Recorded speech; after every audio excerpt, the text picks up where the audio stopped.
हरे कृष्णा। आज है 21 मई 2022। हम लोग रेडिकल फॉरगिवनेस बुक के बारे में पढ़ रहे हैं।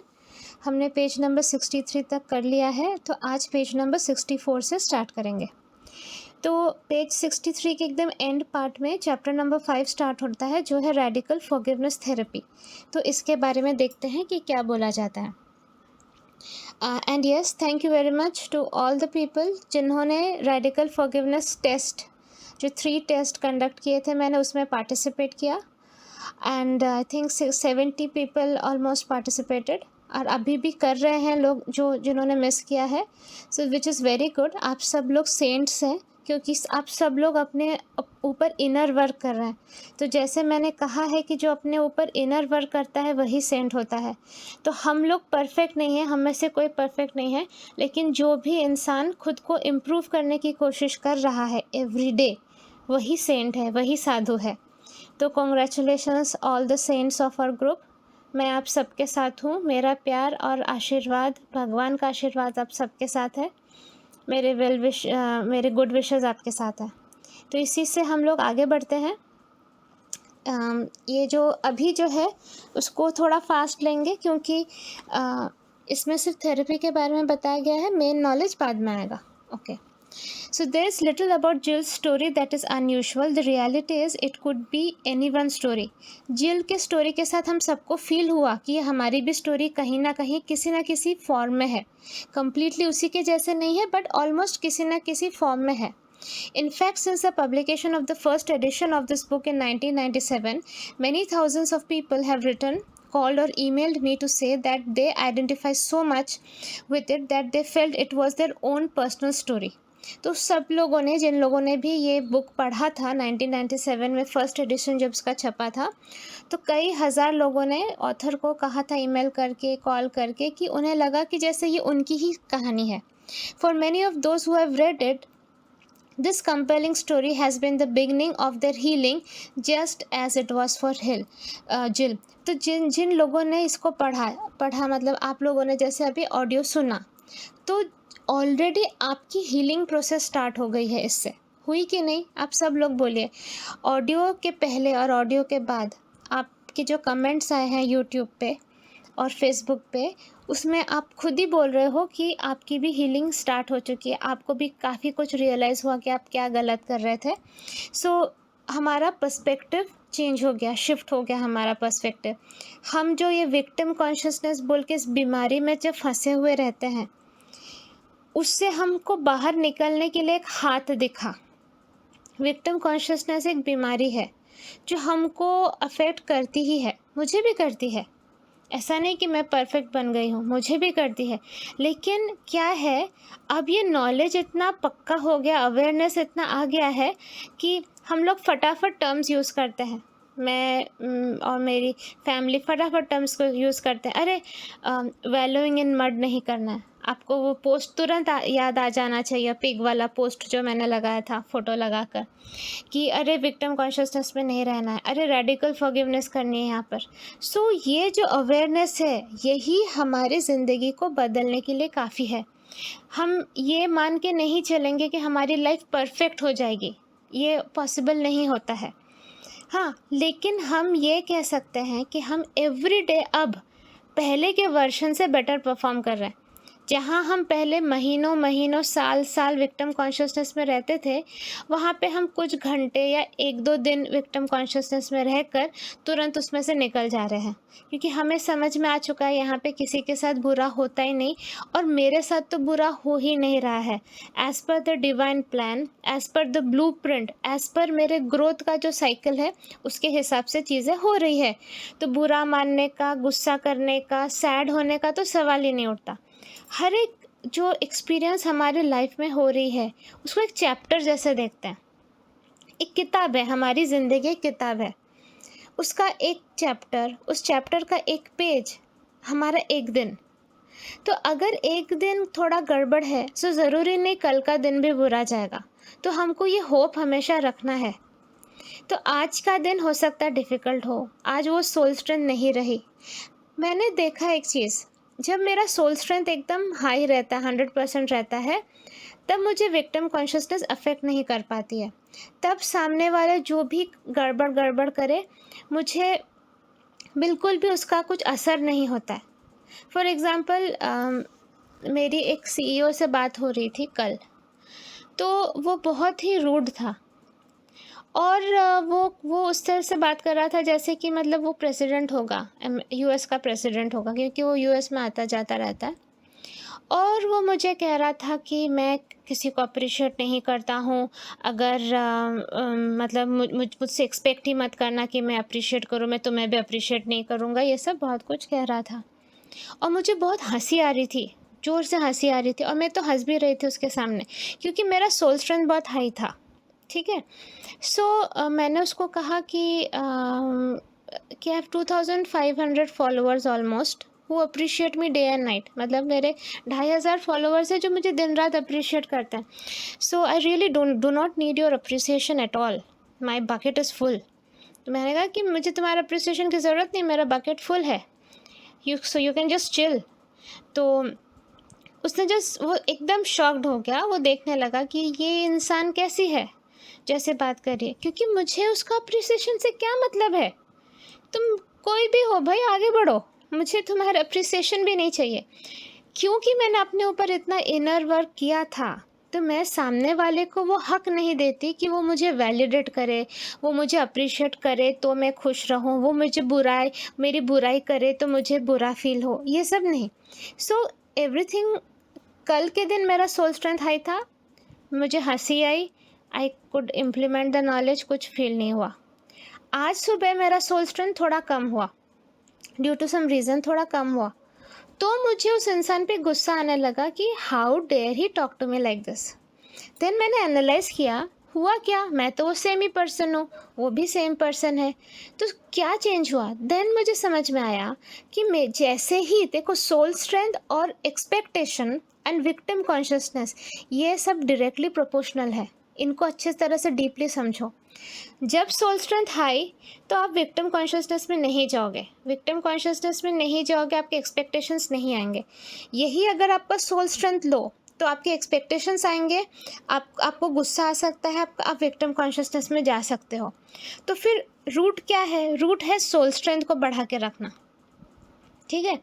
तो ये सोल स्ट्रेंथ को बढ़ा के रखने के लिए हमें क्या करना पड़ता है? देखो, let's be very practical. Spiritual practices तो ज़रूरी है ही, वो तो करना ही होता है, लेकिन सिर्फ स्पिरिचुअल प्रैक्टिस करने से भी सोल स्ट्रेंथ बढ़कर नहीं रहता है। सोल स्ट्रेंथ को बढ़ा के रखने के लिए आपको एक पॉजिटिव आउटलुक लाइफ में चाहिए, एक होप चाहिए, पॉजिटिविटी चाहिए, लव चाहिए, और ये बाहर से नहीं मिलेगा।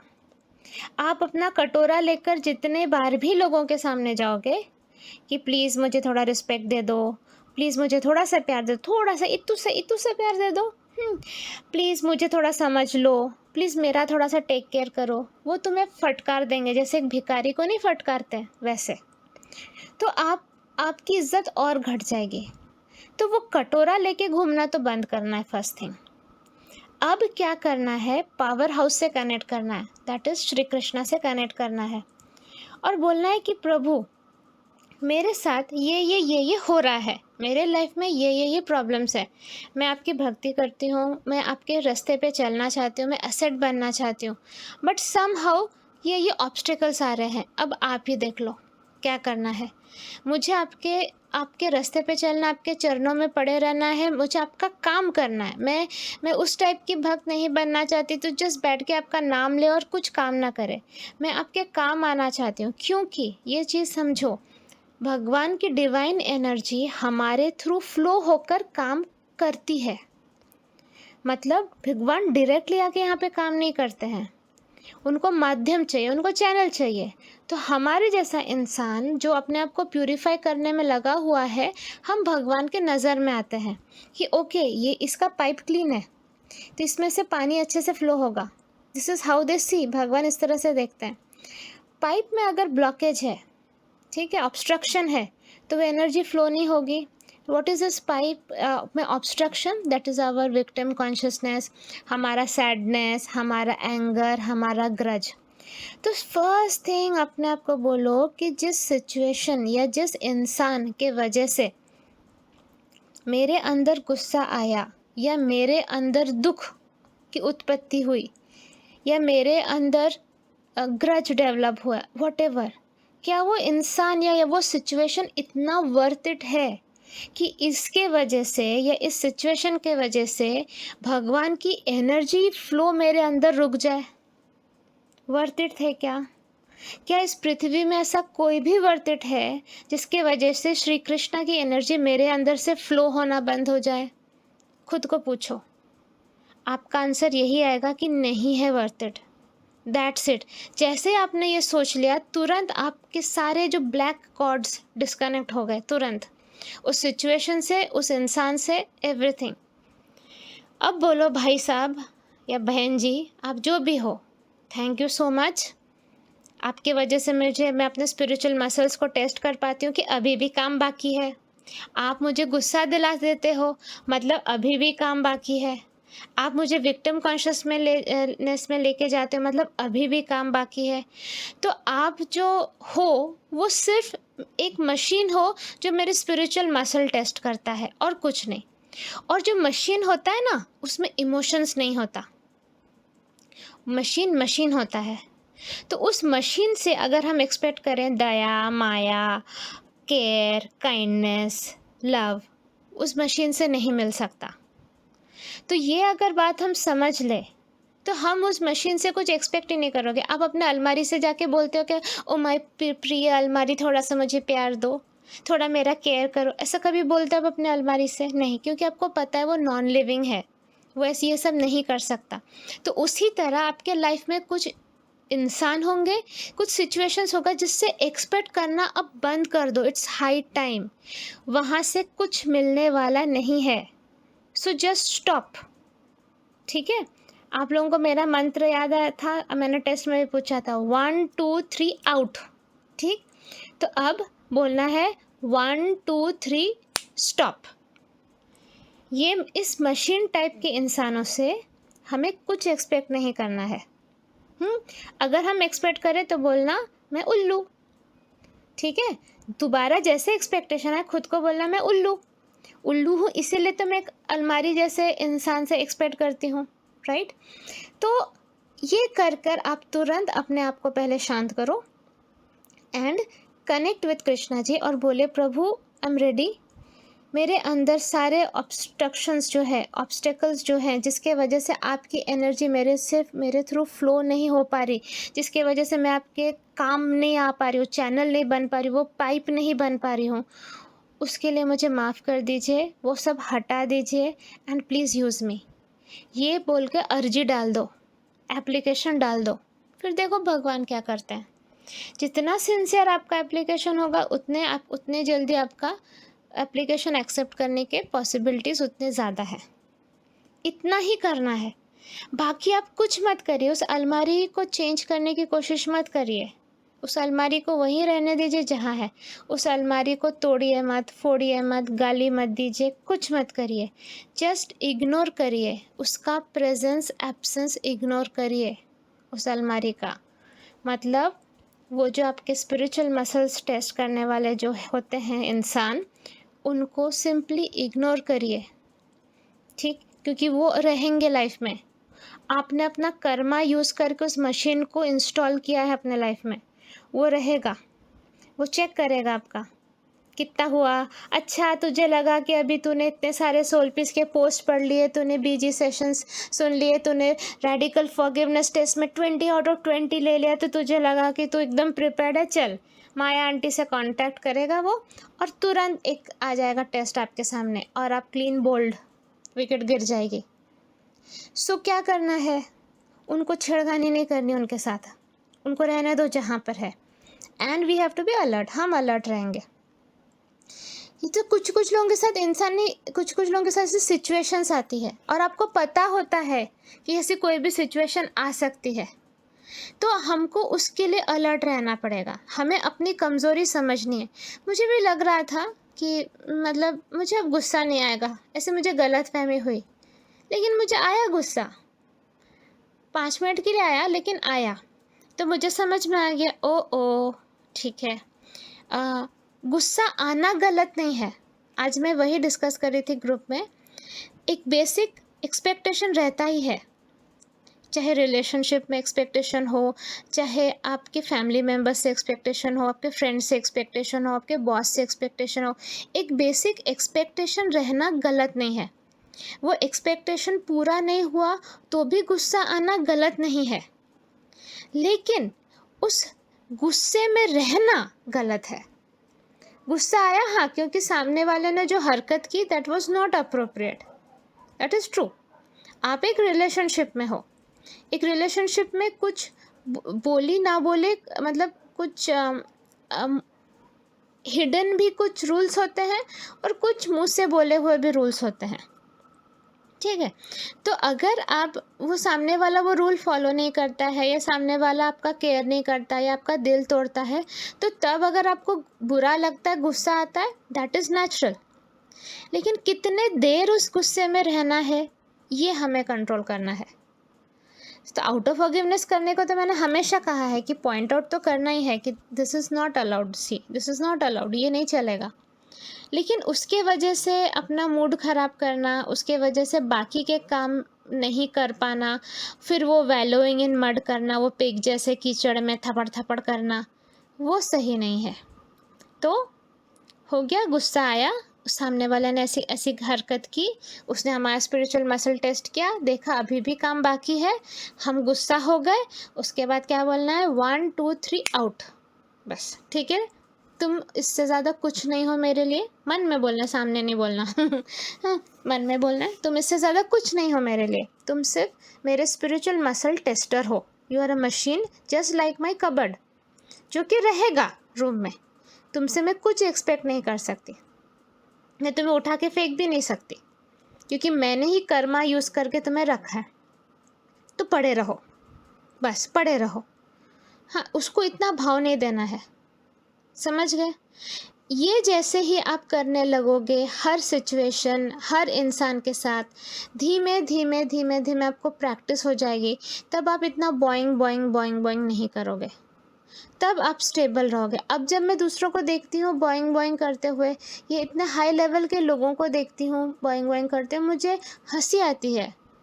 सीरियसली मुझे लगता है मैंने तो इससे बहुत ज़्यादा दुनिया देखी है, तो क्या कर रहा है ये। फिर मुझे लगता है छोड़ो, जाना दो, वो उसका एवोल्यूशनरी साइकिल है। मैं भी उस जगह पे कभी थी, शायद कुछ जन्म पहले थी मैं स्टेप नंबर 1 या स्टेप नंबर 2 पे कभी थी। आज हो सकता है मैं स्टेप नंबर 10 पे आई हूँ, मतलब सीढ़ी के पायदान में मैं ऊपर आई हूँ, पर किसी जन्म में मैं भी वही खड़ी थी।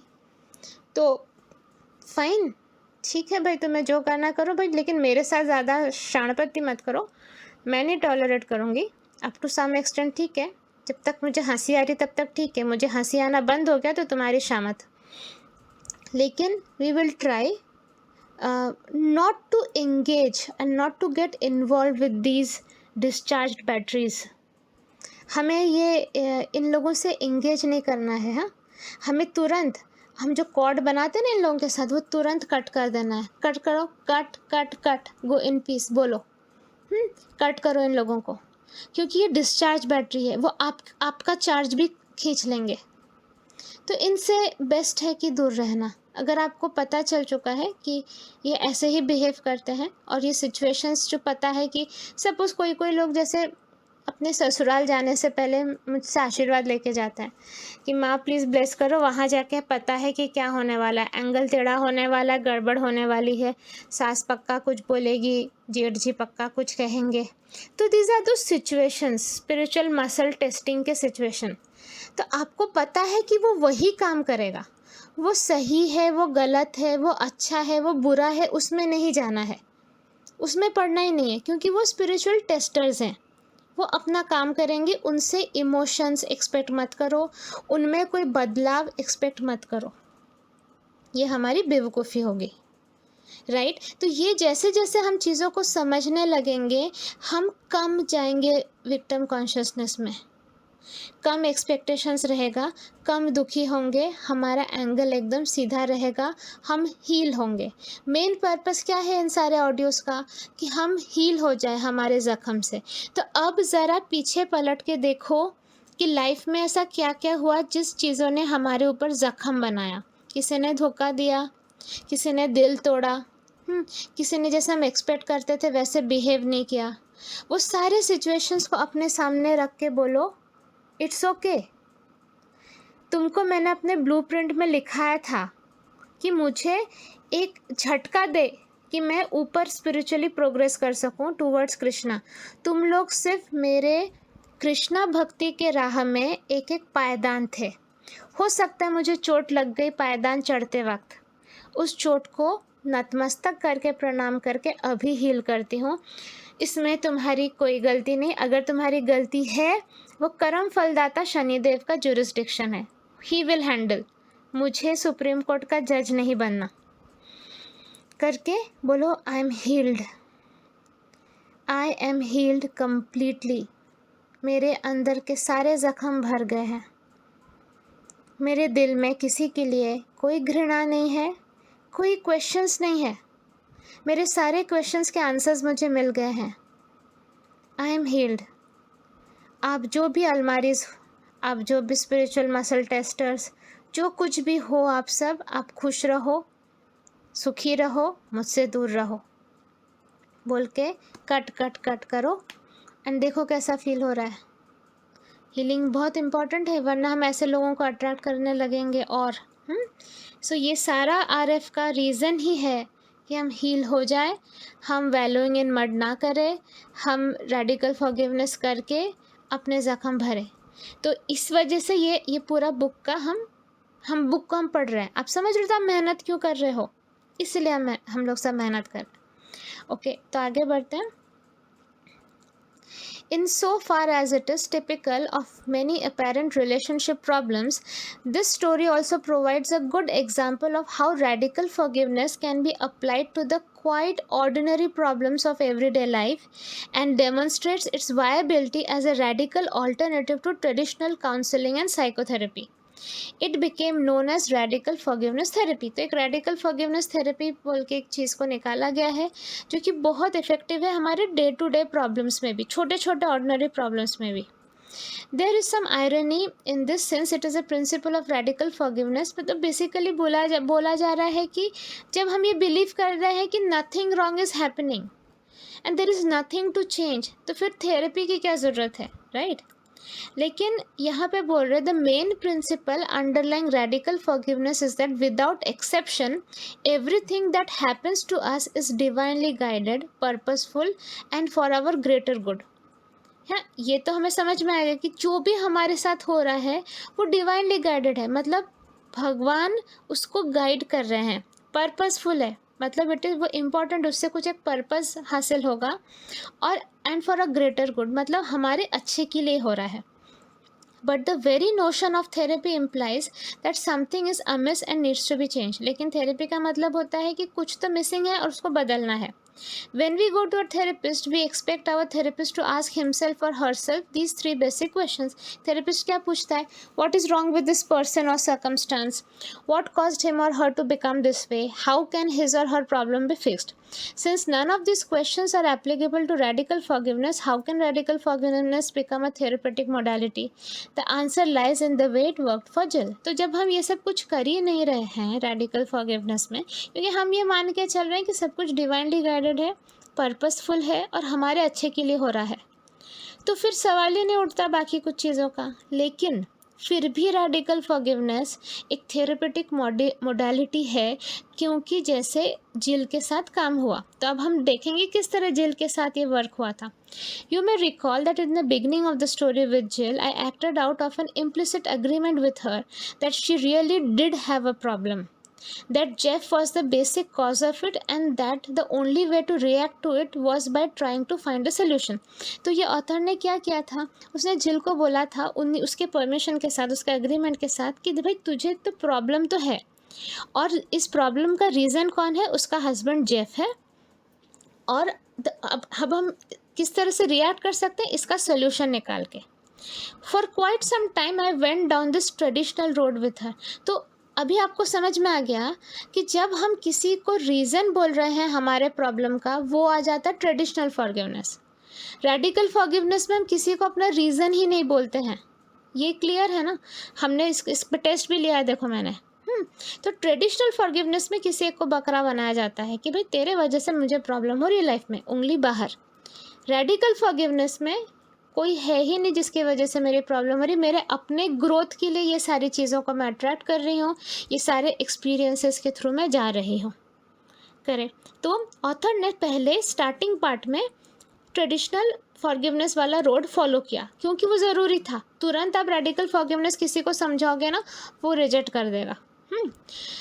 Only when I thought the time was right did I suggest a different, that is radical forgiveness approach. फिर जब ऑथर को लगा कि अब समय सही है, तभी उसने रेडिकल फॉरगिवनेस को लाया। अगर वो पहले कहता जिल तुम्हारी गलती है, तुमने ये किया, जिल बोलती चल भाग, वो थोड़ा ना सुनती। लेकिन पहले जिल को जो सुनना था, ऑथर ने वो बोला। ऑथर ने बोला कि हाँ तेरा तो सच में तेरे लाइफ में प्रॉब्लम तो है और तेरा हस्बैंड इस प्रॉब्लम का कारण है, अब इसका चल सोल्यूशन निकालते हैं। तो इससे क्या हुआ, जिल को इंटरेस्ट आया और वो सोल्यूशन के बारे में सुनना शुरू की। At that point I had to make it very clear to her that I was shifting the conversation in an entirely different direction and using an alternate set of assumptions. More particularly, I was shifting to a new set of questions. तो author ने बोला था देखो कि मैं लेकिन अब shift कर रहा हूँ टोटली डिफरेंट डायरेक्शन में। ओके, तो क्या क्वेश्चन थे? What is perfect about what is occurring for her? मतलब इसमें परफेक्शन क्या है जो उसके साथ हो रहा है? How is this perfection being revealed?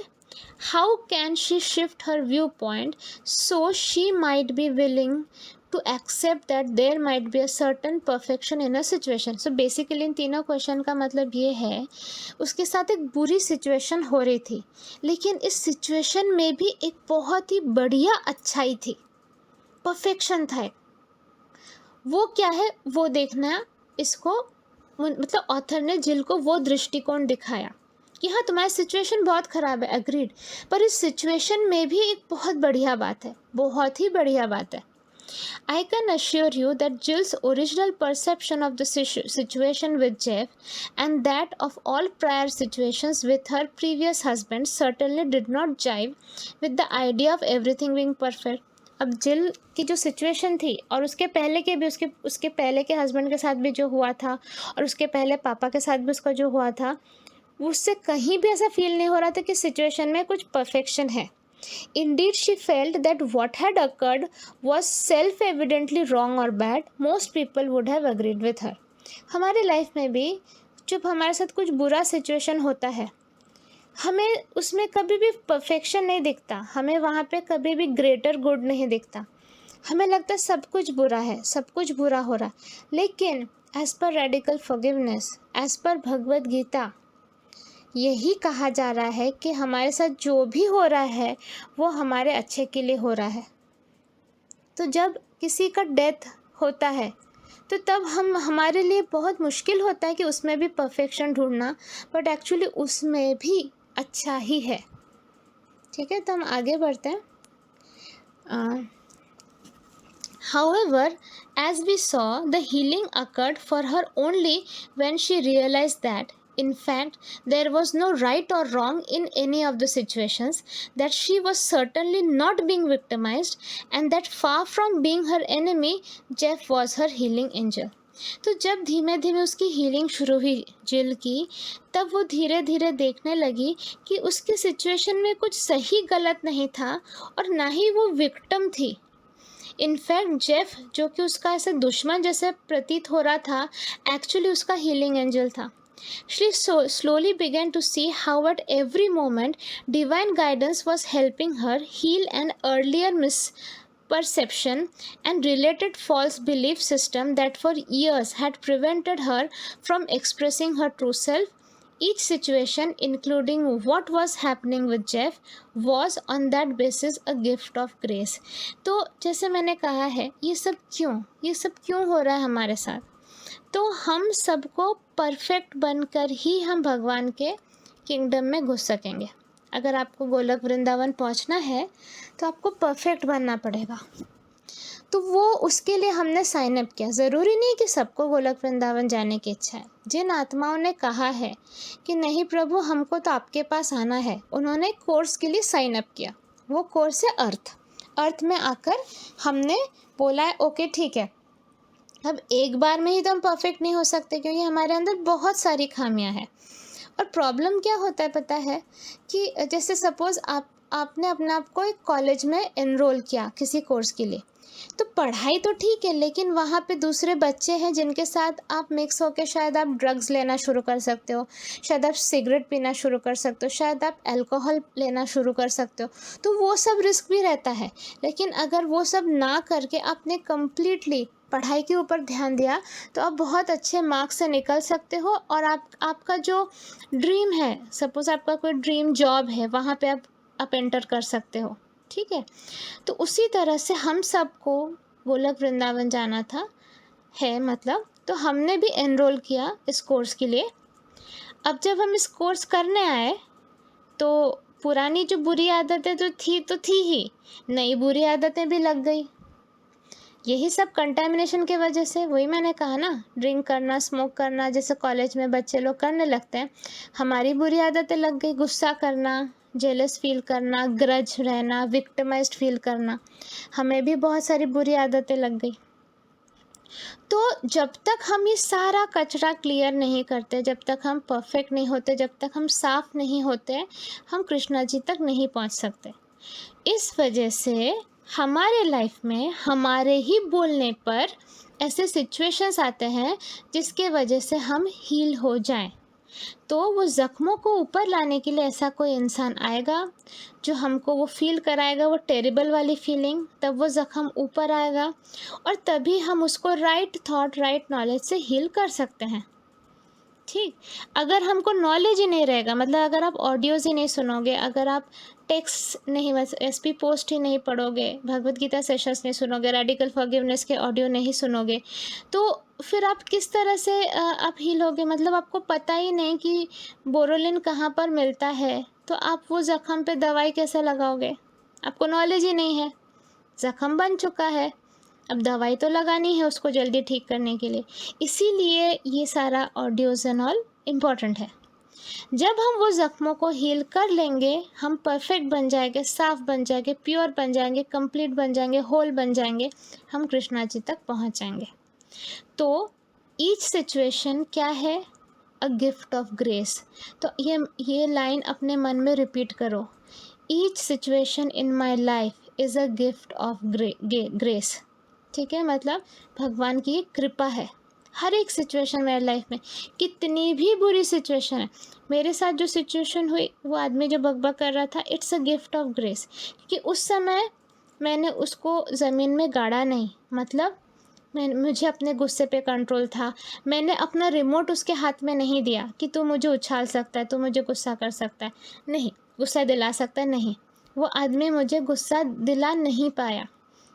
उसने बहुत बकबक किया, पर और भी बहुत कुछ बोला, लेकिन वो मुझे गुस्सा नहीं दिला पाया, मुझे हंसी आ रही थी।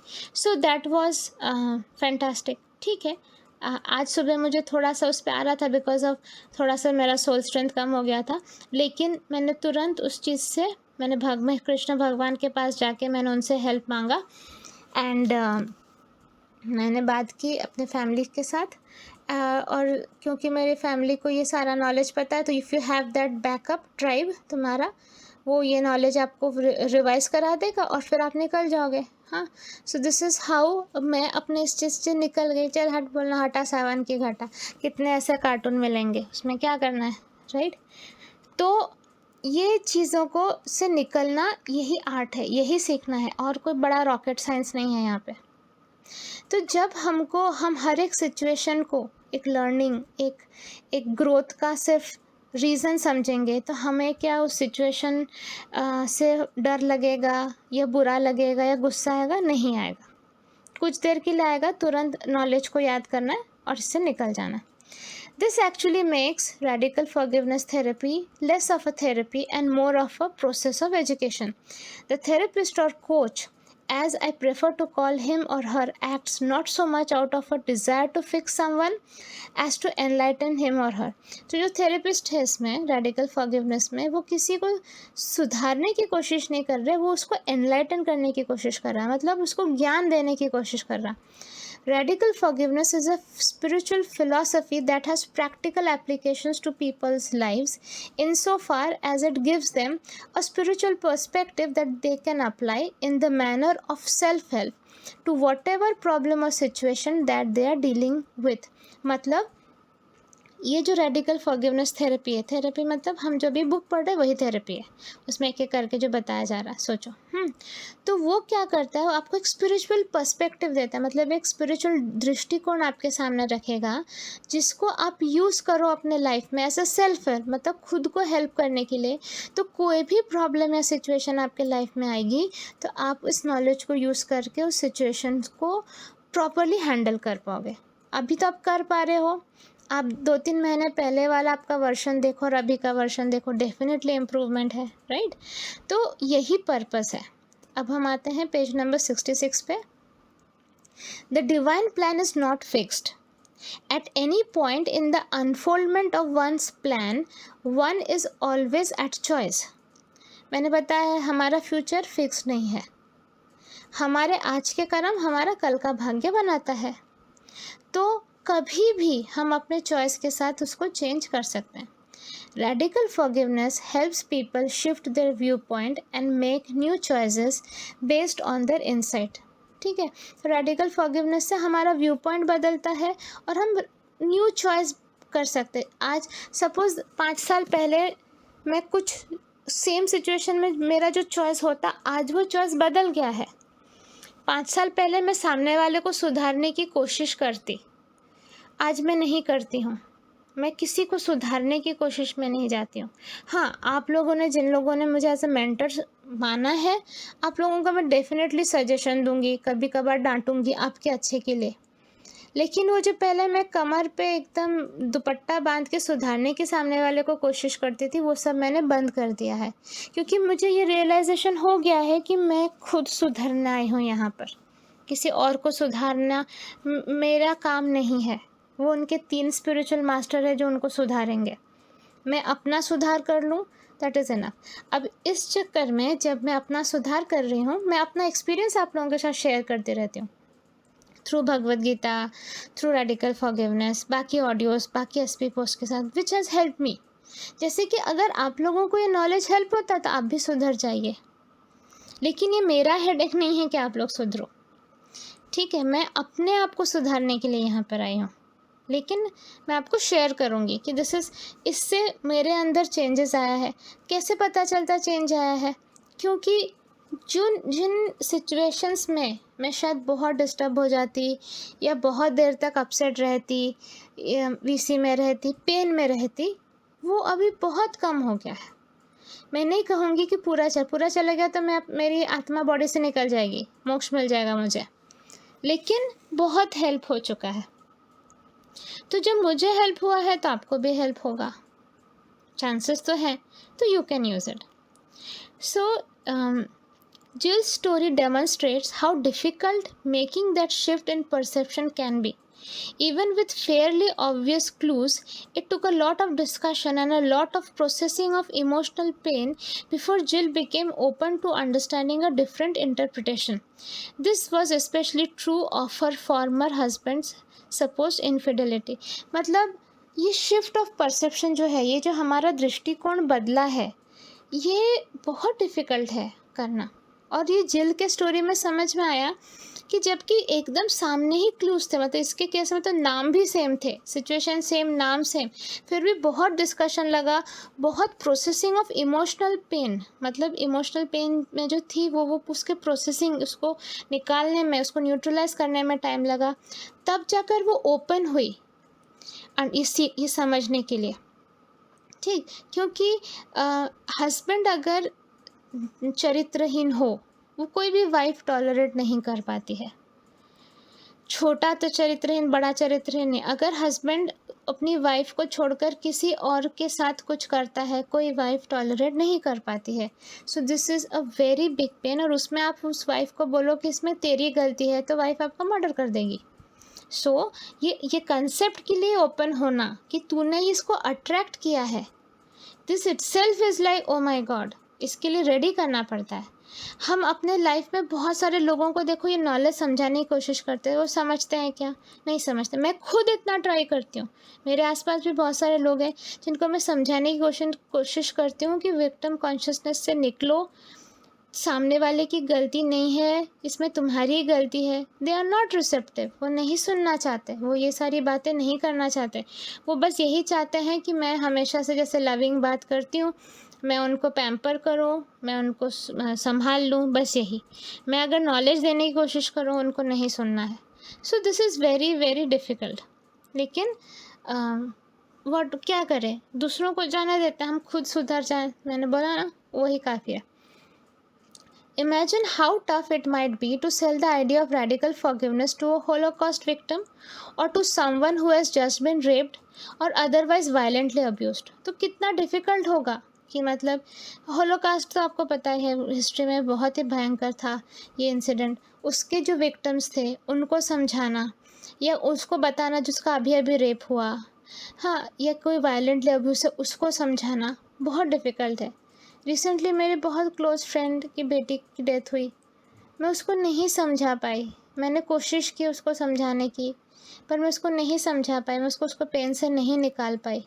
सो मैं समझ गई कि जब पेन बहुत ज़्यादा होता है तो बहुत मुश्किल होता है रेडिकल फॉरगिवनेस वाला व्यू पॉइंट लाना, लेकिन ये राइट व्यू पॉइंट है, तो हमें कोशिश करना है। विक्टिम फील करके हमारी ज़िंदगी आगे नहीं बढ़ेगी, और अगर हम ये सोचें कि हम मर जाए तो अच्छा है, उससे भी कुछ फ़ायदा नहीं होने वाला। फिर से बॉडी लेके आना पड़ेगा, जितना मेहनत किया है वो फिर से मेहनत करनी पड़ेगी, है ना। मतलब देखो, अनपढ़ बन के नहीं रह सकते हैं, पढ़ाई तो करनी है, उसके लिए स्कूल तो जाना है। अब स्कूल में अगर हमने डिसाइड किया नहीं बस बहुत हो गया, मेरे से पढ़ाई नहीं हो रही, तो आपने जिस सपोज आप 8th स्टैंडर्ड में हो, आपने फाइनल एग्ज़ाम 8th स्टैंडर्ड के बोले मेरे से नहीं होगा, आपको फिर से 8th स्टैंडर्ड पढ़ना पड़ेगा। तब तक पढ़ना पड़ेगा जब तक आप वो टेस्ट को पास करके नहीं जाते हो। तो लाइफ में भी वैसा ही है, तो हम गिव अप नहीं कर सकते। माना लाइफ डिफ़िकल्ट है, बहुत डिफ़िकल्ट है, सबकी है, लेकिन डिफ़िकल्ट। तो एक दूसरे से हम स्ट्रेंथ लेंगे। मैं तो सबकी स्टोरी मुझे यूजुअली पता रहती है, लोग मुझे आके अपनी स्टोरी बताते हैं, तो मैं उन सब की स्टोरी से स्ट्रेंथ लेती हूँ कि माय गॉड, ये इंसान ने अगर इतना झेला फिर भी वो आज खड़ी है, तो मैं भी खड़ी हो सकती हूँ। ये इंसान कितना पेन झेल रही है फिर भी वो ज़िंदा है, तो मैं भी ज़िंदा रह सकती हूँ। ये इंसान ने इतना स्ट्रगल किया फिर भी वो आज इतना बढ़िया स्पिरिचुअलिटी कर रही है, तो मैं भी कर सकती हूँ। मैं हर एक इंसान से सीखती हूँ, वो हम कर सकते हैं, ठीक है। तो indeed much of RFTs मतलब radical forgiveness therapies preliminary work involves creating a willingness to even look at the possibility of there being perfection in what happened। मतलब वो पॉसिबिलिटी कि ये जो भयंकर सिचुएशन लाइफ में मेरे घड़ी है, इसमें भी एक ब्यूटीफुल परफेक्शन हुआ है, ये पॉसिबिलिटी के लिए भी ओपन करने के लिए बहुत स्टार्टिंग का वर्क करना पड़ता है। Even then, depending on the circumstances, developing such a receptivity can take time and almost always requires a great deal of emotional release work first. It is nevertheless possible. I can say that because I've seen people with horrendous stories make tremendous shifts in very short periods of time. तो ये author कहता है कि जिनकी बहुत भयानक story है उनको भी मतलब स्टार्टिंग में बहुत इमोशनल रिलीज, देखो ये चीज़ बहुत इम्पॉर्टेंट है। इमोशनल रिलीज़ का मतलब है कि हम जब किसी पेन से गुज़रते हैं तो हम बॉटल अप कर लेते हैं, मतलब जमा कर लेते हैं अपने पेन को अंदर, दुख को अंदर, और उसमें ऐड करते रहते हैं। हर दिन हम वही टेप रिकॉर्डर रिपीट करते हैं, मेरे साथ ऐसा हो गया, ये ऐसा हो गया, ये ऐसा हो गया, करते करते हम वो उसमें भरते रहते हैं। तो ये रिलीज़ करके इस कचरा को निकलना पहले ज़रूरी है। जब तक ये कचरा निकलेगा नहीं तब तक हम ओपन अप ही नहीं होंगे कि ये भयंकर सिचुएशन में भी समथिंग बहुत ब्यूटीफुल था, एक परफेक्शन था, वो हम देख ही नहीं पाएंगे। इसके लिए ये इमोशनल रिलीज़ होना बहुत ज़्यादा ज़रूरी है। Yet it remains possible that some people may never get to the point where they become receptive. They simply may never get beyond their feelings of victimhood. On the other hand, those who do find themselves able to see, even for a moment, the perfection in this situation are empowered to release their feelings of victimhood and become free. Jill was one of those. She and Jeff remained together and happily married to this day. तो कोई कभी कभी ऐसा possibility भी होता है कि कोई लोग रिसेप्टिव बनते ही नहीं हैं, क्योंकि वो देख ही नहीं पाते, अपने विक्टिमहुड से ऊपर उठकर देख ही नहीं पाते। लेकिन जो एक सेकंड के लिए भी परफेक्शन देख लेते हैं अपने सिचुएशन में, वो बहुत जल्दी हील हो जाता है, उनमें ट्रेमेंडस शिफ्ट आ जाता है। जिल उनमें से एक थी और वो और उसके हस्बैंड अभी बहुत अच्छी तरह से एक साथ ज़िंदगी गुजार रहे हैं। Therein lies the power of this work, for as we shall see in later chapters, releasing victimhood provides the key to health, personal power and spiritual evolution. ये बहुत important sentence है। देखो, victimhood से अगर हम निकल आते हैं, releasing victimhood provides the key to health, मतलब ये हमें चाबी देता है एक अच्छे हेल्थ के लिए, पर्सनल पावर देता है, स्पिरिचुअल एवोल्यूशन देता है। तो विक्टिमहुड से अगर हम निकल जाते हैं, हमारी हेल्थ इम्प्रूव हो जाती है, हम पावरफुल हो जाते हैं और हमारा स्पिरिचुअल एवोल्यूशन बहुत फास्ट हो जाता है। We have been addicted to the victim archetype for eons, and as we move into the Aquarian age, that is the next 2000-year period of spiritual evolution, we must answer the call to let go of the past, release the victim archetype and be more aware of life occurring in the moment. तो हम जन्मों से इस victim archetype में फंसे हुए हैं, लेकिन जैसे जैसे हम आगे बढ़े, एक्वेरियन एज में आ रहे हैं, जैसे next 2000 year, that is the period of spiritual evolution, we must answer the call to let go. तो लेट गो करना ज़रूरी है हमारे लिए। जाने दो, मुट्ठी खोल दो, हो गया, एक्सेप्ट कर लो, वो सिचुएशन हो गया, क्यों हुआ, कैसे हुआ, उसमें नहीं पड़ना है। हुआ, बहुत बुरा हुआ होगा आपके साथ, भयंकर हुआ होगा, मतलब कल्पना नहीं किया जा सकता इतना हुआ, लेकिन उसको लेट गो करो। हम एंटाइटल्ड थे इसीलिए हुआ, भगवान को हमसे कोई दुश्मनी नहीं है, भगवान वो करवाते भी नहीं है, हमारे कर्म ही हमारे सामने आके खड़े होते हैं, तब हमारी जान निकल जाती है। जब हम दूसरों के लिए गड्ढा खोदते हैं तब हमें नहीं रियलाइज़ होता है कभी हमारे लिए भी कोई गड्ढा खोदेगा, तब कैसे हमें फील होगा। हमें वो मेमोरी नहीं है, इसीलिए हम दुखी रहते हैं। अगर हमें वो मेमोरी होती तो हमने पढ़ा था, फर्स्ट ऑडियो में सुना था या सेकेंड ऑडियो में, हमारा ग्रोथ ही नहीं होगा, है ना। फिर तो बहुत ईजी हो जाएगा, 2 + 2 = 4 हो जाएगा। हमें वो मेमोरी नहीं है, लेकिन हमें स्क्रिप्चर्स पे बिलीव करना होगा, हमें वो फीलिंग पे बिलीव करना होगा। चलो थोड़ा सा करते हैं एक्सपेरिमेंट। एक बहुत बुरी सिचुएशन को इमेजिन करो जो आपके साथ हुआ, ठीक है। अभी तो आप लोगों का हार्ट चक्रा बड़ा है, क्योंकि आप ये ऑडियो सुन रहे हो, तो आप शायद उसका पेन फील नहीं कर सकते हो। थोड़ी देर के लिए ट्राई करो पेन को फील करने का। उसको मतलब सपोज़ आपके साथ जो भी सबसे बुरी घटना आज तक हुई है, उसके पेन को फील करो थोड़ी देर तक। गुस्सा आ रहा है, बुरा लग रहा है, रोना आ रहा है, ठीक है। अब जब तक आप ये फीलिंग में रहोगे, ये सिचुएशन गलत हुई, ये अच्छा नहीं हुआ, मेरे साथ गलत हुआ, उसने ऐसे कैसे कर दिया, उसकी हिम्मत कैसे हुई ये करने की, फील करो कैसा लग रहा है अंदर। पेन हो रहा है, गुस्सा आ रहा है, बुरा लग रहा है, दुख हो रहा है, ठीक है। अब हम ये विक्टिम आर्कटाइप से निकलते हैं, अब हम रिलीज़ करते हैं, जो हुआ हुआ, मैंने भी किया होगा ये, इसी वजह से मेरे साथ हुआ, मैंने भी उसके साथ सेम हरकत किया, जिसके वजह से मैं एंटाइटल हो गई कि वो भी मेरे साथ सेम हरकत करे। मेरे दिल में तुम्हारे प्रति कोई ग्रज नहीं है, मैं यहाँ पर स्पिरिचुअली इवॉल्व होने आई हूँ। मैं यहाँ पर कृष्णा जी की स्पिरिचुअल वॉरियर बनने आई हूँ। मैं ये सब कचड़े में फंसे रहने के लिए नहीं आई हूँ। मेरा मेरा रास्ता काफ़ी लंबा है और काफ़ी कठिन है।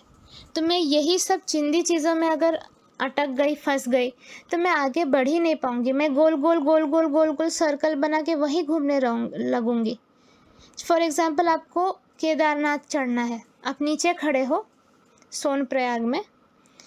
सोनप्रयाग से आप गौरीकुंड गए। अब गौरीकुंड से आपको केदारनाथ की जर्नी करनी चढ़ाई करके। अब आप चढ़ रहे हो, रास्ते में एक दुकान आता है जहाँ मैगी मिलती है। अब मैगी वाला जो ओनर है, दुकान वाला, वो आपके साथ झगड़ा करने लगा। उसने आपको भला बुरा बोला, आपने भी उसको भला बुरा बोला। अब आप उसी में फंसे हुए हो। वो आपके साथ गलत कर रहा, आप उसके साथ गलत कर रहे हैं। रिवेंज मोड में हो आप। ये चक्कर में आप भूल ही गए कि आपका एम बहुत ब्यूटीफुल था। वो है केदारनाथ का मंदिर दर्शन करना, शिवलिंग का दर्शन करना। और आप किस चक्कर में फंस गए? आपको तो ऊपर चढ़ना है, रास्ता बहुत कठिन है और रास्ता बहुत लंबा है, लेकिन आप किस चक्करों में पड़ गए, कहाँ फंस गए? तो ये सब चिंदी चीज़ों में फंस कर एनर्जी को वेस्ट नहीं करना है। तो आप अब वो सिचुएशन को इमेजिन करो, उस आदमी को इमेजिन करो, बोलो आई bless you, go in peace, cut cut cut. मुझे तुझसे कोई मतलब नहीं है, तू बस मेरे ग्रोथ के लिए एक पायदान था। पूरी ज़िंदगी तेरे से सुख मिले, शांति मिले, ऐसा कहीं पर भी पैक्ट लिखा नहीं था। ना तूने लिखा था, ना मैंने अपने ब्लूप्रिंट में लिखाया था। तूने अपना रोल किया मुझे ट्रिगर करने का, मैं ट्रिगर हो गई, डन, तेरा काम ख़त्म। अब आगे मैं ट्रिगर नहीं होंगी, इसके लिए मुझे अपने ऊपर काम करना है, मुझे तुझसे डिटैच होना है और मुझे सारा सोल स्ट्रेंथ जमा करना है कि मैं विक्टिम आर्केटाइप पे ना फंसूँ। बोलो, so I am fine, I am powerful, I am divine, I am a spiritual warrior of Krishna, I am happy. अब कैसा फील हो रहा है देखो। अब एक्सपेरिमेंट करो। जब आपको विक्टिम फील हो रहा था तब कैसा लग रहा था और अब कैसा लग रहा है? तो ये वर्क करता है ना? तो लेट गो करते हैं, लेट गो करते हैं, विक्टिम आर्केटाइप को रिलीज़ करते हैं और ज़्यादा अवेयर रहते हैं कि अब लाइफ में और कैसे कैसे सिचुएशन आएगी, और कोशिश करते हैं फेल ना होने की, कोशिश करते हैं हमारा विकेट मिडिल स्टंप ना उड़े, हम क्रीज पे खड़े होकर बैटिंग करते रहे। ठीक है, तो मैंने पेज 66 तक बोला है, हम यहीं पे ख़त्म करते हैं। नेक्स्ट ऑडियो में मैं इसके बाद कंटिन्यू करूँगी। प्लीज़ आप अपने कमेंट्स लिख दिया करें सो दैट मेरा मोटिवेशन बना रहे। बुक तो मैं पढ़ चुकी, अब मैं क्यों ऑडियो बनाऊँ तो आपके ऊपर डिपेंड करता है। अगर आपको सच में बुक समझना है मेरे से, आप खुद पढ़ के भी समझ सकते हो, पर अगर आपको ये ऑडियोज़ इंटरेस्टिंग लगते हैं, आपको मेरे से समझना है, तो यू हैव टू कमेंट। आपको यूट्यूब पे और फेसबुक दोनों पे कमेंट करना होगा कि मैं आपके कमेंट्स पढ़ूँ और बाकी लोग भी आपके कमेंट्स पढ़ के सीखें। ये ऑडियो से जितना आप सीखोगे, दूसरों के कमेंट्स पढ़कर आप और ज़्यादा सीखोगे, क्योंकि वो उसको और नॉलेज को और ब्रेक डाउन करके और सिंप्लीफाइड वर्ड्स में मतलब वर्जन में लिखेंगे, राइट? तो उससे आपको और मोटिवेशन मिलेगा। तो इस तरह एक दूसरे को हेल्प करके हम आगे बढ़ते रहते हैं। ठीक है, राधे कृष्णा, बाय बाय।